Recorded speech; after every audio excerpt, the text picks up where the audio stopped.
Welcome to the Living the Dream podcast with Curveball. If you believe, you can achieve.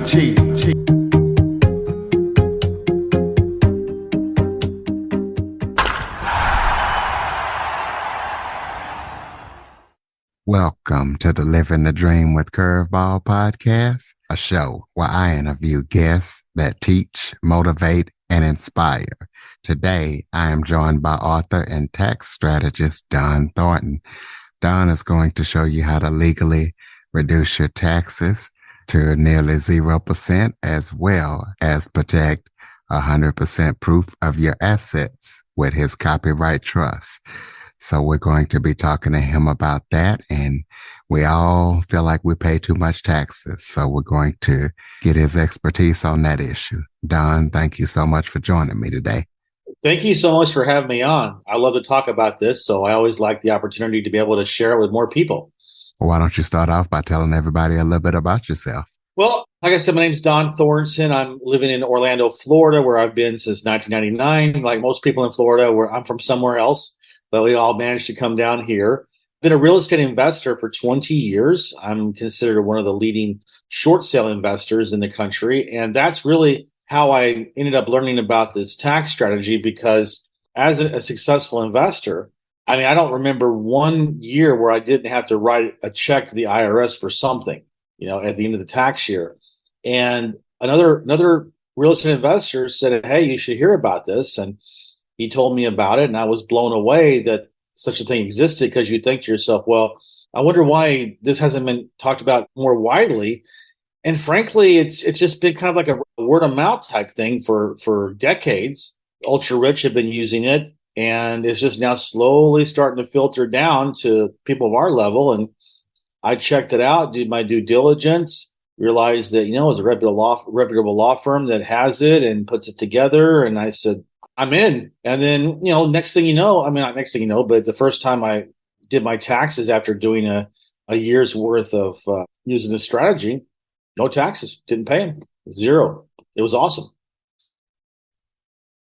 Well, explain to people how this tax strategy works, and also let us know how it benefited your business. Well, obviously my business had benefited by not having paid. I didn't pay taxes the first year I had it. So that's the big thing. But I tell you, it's more important than that. The wealthy, the ultra wealthy have been using some variation of a spendthrift trust for as long as the United States has been in existence. In fact, the origins of this trust come from England as way back as late as Henry VIII, when, there was, I don't want to get too deep in the weeds about that, but basically, there was a land grab going on during the Reformation when England broke away from the Catholic Church, and they were using the courts at the time as legal pretext to seize Catholic landowners' lands and assets and so forth. And then as they tried to find a legal way to be able to get around that, they came upon first example of a spendthrift trust that was based on English common law.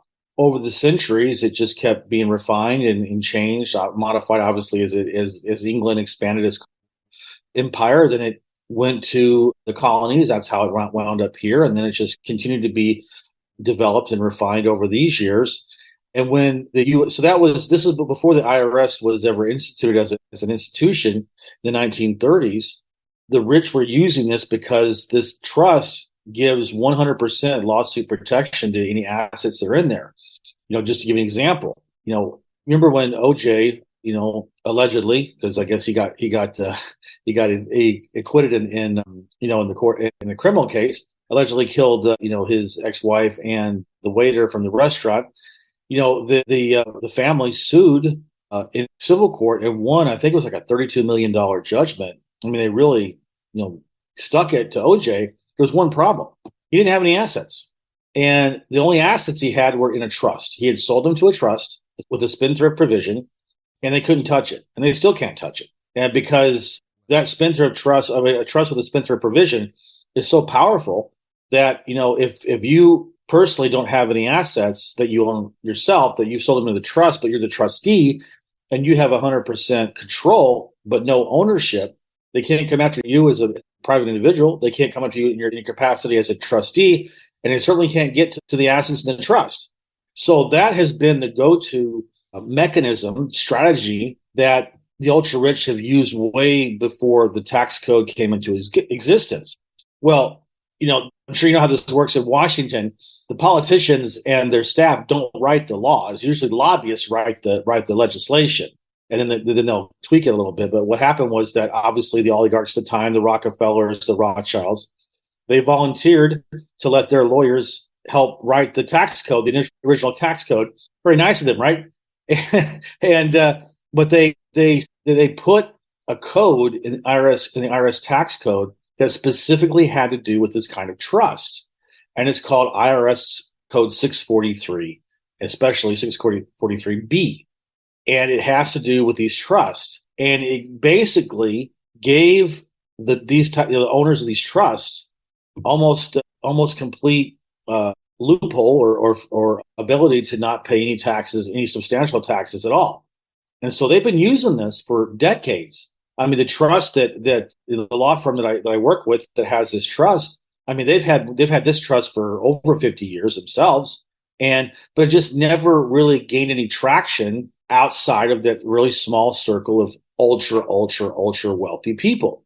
So what it does is, with its compliance with IRS Code 643, it means that if I have an asset in my trust, let's say, for example, that I have an investment property as a real estate investor. Let's say I have a duplex, and I decide that, you know what, I don't want to be sued. I don't have any issues. Plus, I don't want to have to pay taxes on the rent that I get from both of those units. So what you do is the investor will sell that to the trust, but only at the price that the property was bought at, minus any depreciation, because you don't want to trigger a taxable event by selling the property to the trust. So let's say if I bought the property originally at $500,000, let's say that I took maybe $50,000 in depreciation. That means the sales price to the trust is going to be $450,000, which would be less than what it's worth now. So there'd be no taxable event on that. The trust does not give money for that. It gives a note, like a promissory note. Okay.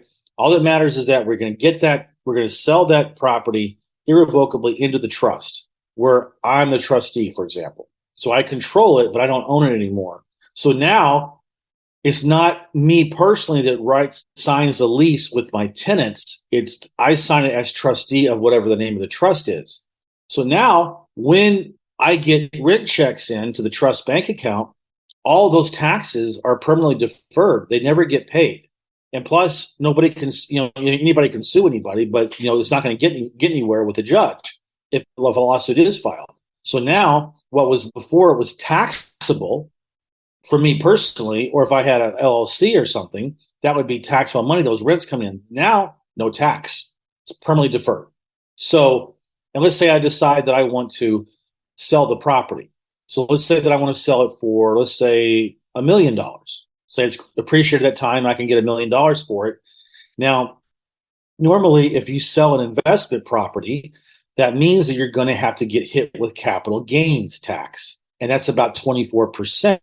So if I'm doing this on my own, I'm going to sell the property, and then I'm going to have a tax bill of approximately $280,000 that I would have to pay the IRS. Or what I could do is try to find a duplex that's similar in square footage, condition, price range, and then just do a swap. And that's called a 1031 exchange. The IRS allows that to happen to defer capital gains taxes from being paid. It's very, very difficult.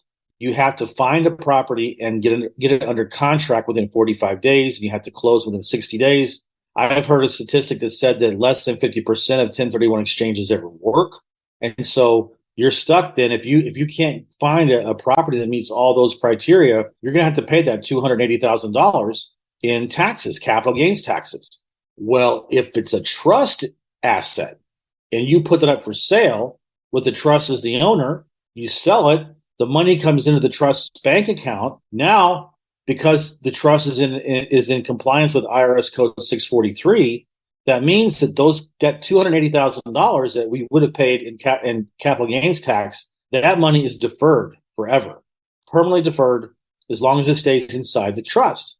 So now, I mean, think about it. Go into it thinking that almost 30% of my profit is going to go to the IRS. And now, because you had the foresight and knowledge to sell your property into the trust, now there's no tax, permanently deferred.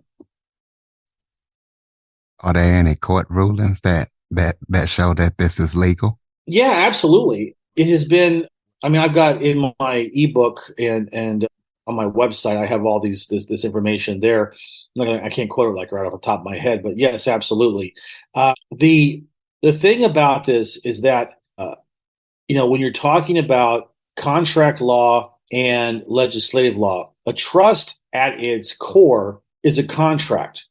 And just to quote from the Constitution, Article 1, Section 10, where it says that no law shall be passed that would impair the obligation of contracts. And there's been a number of Supreme Court cases. I mean, I can just right off the top of my head, you had Fletcher versus Peck, and I think it was 1810, where the Georgia legislature, passed a law. A couple of land speculators were able to, did what they did in accordance with the law. A year later, the legislature decided, you know what, we don't like this law so much, we're going to revoke it. And then they said, well, that means your contracts are null and void. They took it to the Supreme Court. Supreme Court ruled, nope, doesn't matter if it's a bad law or not. It was legal at the time, and that's a contract, and it's a constitutional right that no state shall get can impair the obligation of contracts. And then in 1911, Elliott versus Freeman, that was a Supreme Court case where they were ruling on a tariff that was going to be instituted federally, and it went to the Supreme Court, and the Supreme Court ruled that that federal law only had to do with anything that was what we call a creature of the legislature, like a corporation, LLCs, anything that the legislature had created. Whereas the trust is a private contract, and that ruling basically stated that this type of trust is in the realm of equity and is not. There's no jurisdiction, of that particular, the legislative trust as opposed to a contract law trust. So the sanctity of a contract is held sacred in our society. And so when you have a trust that's between two parties and it has nothing to do, it's not an LLC, it's not a corporation, it's not a land trust, anything like that. It is a contract law trust. Then that means, and that's why IRS Code 643 was instituted to begin with, because it talks about these kinds of trusts. So the trust language is written so that it's in compliance with 643, and so that way you have no problems deferring any kind of capital gains taxes, for example, without causing an issue with the IRS. In fact, the IRS issued a private letter ruling about that in the 1970s that stated that, it's in compliance with IRS 643 and it's fine, it's legal.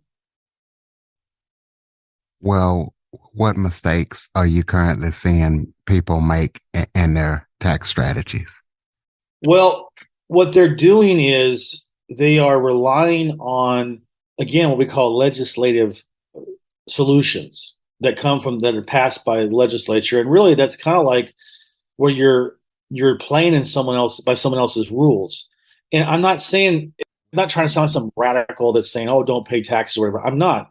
The trust that we have, you file a tax return every year. And if you don't follow the rules of IRS Code 643, then you're going to pay taxes. If I pay myself as trustee, if the trust pays me money, I pay taxes on that.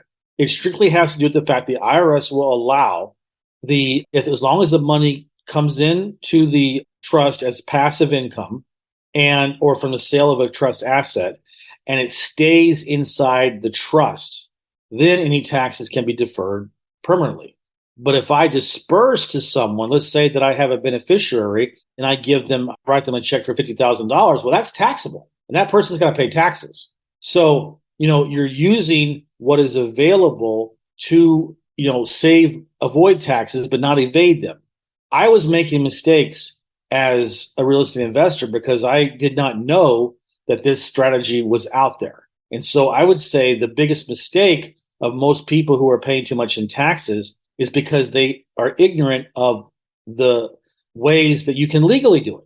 And that was my fault. I just assumed that there was nothing else out there, or else I would have heard about it. And when I did hear about it, I felt like an idiot because I had 19 years of paying taxes, but I didn't have to if I didn't want to, but I didn't know. And so I would say the lack of education, lack of financial education is really a big factor in why people end up paying too much in taxes. Now, do you have to be like a real estate investor or have a lot of money? The No. average person make this work for them. Yeah, but I would say that, the trust, they're not cheap, right? But I would say that the idea that only the really, really wealthy can have a trust is completely false. It's not accurate whatsoever. But let's talk about who can benefit from this. So first of all, I'm going to exclude a big group of people. If you are on a salary position and you get a W-2, then this will not work for you. Straightforward, full transparency, that's not going to work for you. So who will it help? Business owners, okay? Business owners that provide services or they sell products or whatever they do, but they are generating ordinary active income. And I know this because this was the kind of income I had because I was flipping properties. That's taxed at 32% if you have an income of more than $165,000, which I always did. That's a huge chunk. Okay. It's like having the IRS as a one-third partner, and the IRS doesn't do anything to help you. It just takes, right? So business owners, if you are a 1099 employee, I have a lot of people that I work with that are in IT, and they make really good money, but they're paid as contractors. They're not paid as salaried employees. So again, I had one guy I spoke with recently. He says, "Yeah, I make about $900,000 net income as a 1099 person, but he says, I'm getting killed with taxes because it's 32%. So that's well over $300,000. So those people can definitely be helped. Doctors, if they have their own private practices, dentists, anybody in the medical profession that have their own private practices, absolutely. If you're a real estate agent or a mortgage broker, if you get commissions, any kind of commission type revenue is active income, and you can definitely that. And then that's just active income. If you're an investor, if you have crypto, if you have stocks and bonds, if you invest in Forex, if you invest in precious metals, if you've got income, that kind of income coming in, that's taxed as capital gains, which we already talked about. So those people can benefit from this. So like I said, the only people that can't are salary employees. So tell people about your books. Tell us what we can expect when we read them and where we can get Okay, them. sure. Well, in my book that I wrote last summer, because I really felt like there was a lot of, if you did find the information, no offense to the accountants and the attorneys out there, you do a great job. But for a layman, it was like, I'm going to fall asleep, or I got to read this thing 20 times before I kind of figure out what it is. So I realized that there was a need to be able to take this strategy and explain it in very simple terms so that most people who don't have a finance background would understand. And so what I endeavored was to be able to explain this to my 14-year-old son and say, now do you understand it? And so I did that. And I broke it down exactly kind of how I'm explaining it right now. And I walk people through exactly how what the trust is, a little bit of the history. And then we go into the fact that this type of trust has 5 different, we call them pillars that have to be there for it to be able to get the asset protection and the amazing tax reductions that you can get from working with this trust. The official name of the trust is a non-grantor, irrevocable, complex, discretionary spendthrift trust. So all 5 of these pillars work together to produce that result that I just described. So I walk through and explain why each one is so important, but it's like maybe a paragraph, maximum 2 paragraphs, just to say this is really all that matters. It gives you this gives you this gives you this, and so on and so forth. Then I talk briefly about how you set it up, how the trust is set up, how you're named trustee, and how you sell your assets into the trust and how you set things up. And then I talk about how if you have passive income from investments, how this works to be able to avoid capital gains legally and defer it permanently. Then I show people who have a business, like the people that I told you about, 299 employees, people like that who have active income. Well, I show you how you can convert that into passive income for the trust, and you can legally convert as much as 97% of your income, your net income of your, like say LLC, for example, get it to the trust, and most of that, almost all of that, can be converted to permanently tax deferred income. And then what's really exciting for people is I show them that the trust can pay for almost everything that you have in your life. If you sell your home into it, your vehicles, any other thing like that, any assets, well, the trust has to pay for them. They're trust assets, so they're expenses. So I show how all that money that's coming in that's not being taxed can pay for your house, can pay for your insurance, can pay for any repairs, put a new swimming pool in, for your car, pays for all the gas, oil changes, repairs. If you decide that you want, hey, you know what, I want to get a Corvette. I feel a little bit old. I want to get. I'm going through a midlife crisis or whatever. The trust buys it. As long as there's money inside the trust bank account, the trust will buy it. And now it's trust property, which means the trust has to maintain and pay for everything about that. If you have children, it pays for almost everything: their education, their food, their clothes, culture, health, insurance. Doesn't matter. It pays for that. And so for most of the beneficiaries who are older than 21, it pays for almost everything as well.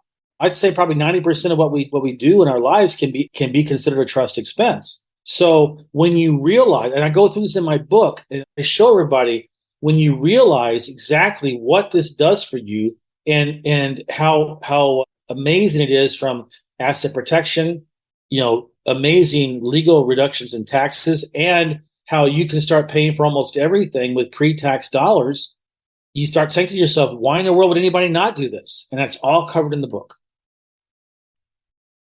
Do you have any current or upcoming projects that you're working on that people need to know about? Well, I tell you what I'm doing is I'm really starting to get this out there. I'm going to be invited to some very interesting conferences to get on the stage and talk about this. I don't have the dates set yet, so I can't really announce them, but that's coming. But I do believe that you're going to see me around. If you follow me, you're going to see me around in a lot of places talking about this, because I've noticed a distinct upwelling of interest in this that I didn't even have even 4 months ago. The last 3 weeks have been off the charts. I'm being invited on podcasts all the time, getting invited to speak, because I don't know if it's coincidence or not, but the administration passed the Inflation Reduction Act, and it raised taxes for people who make more than $400,000 a year. And there's a lot of people that are now looking for ways to reduce their taxes legally.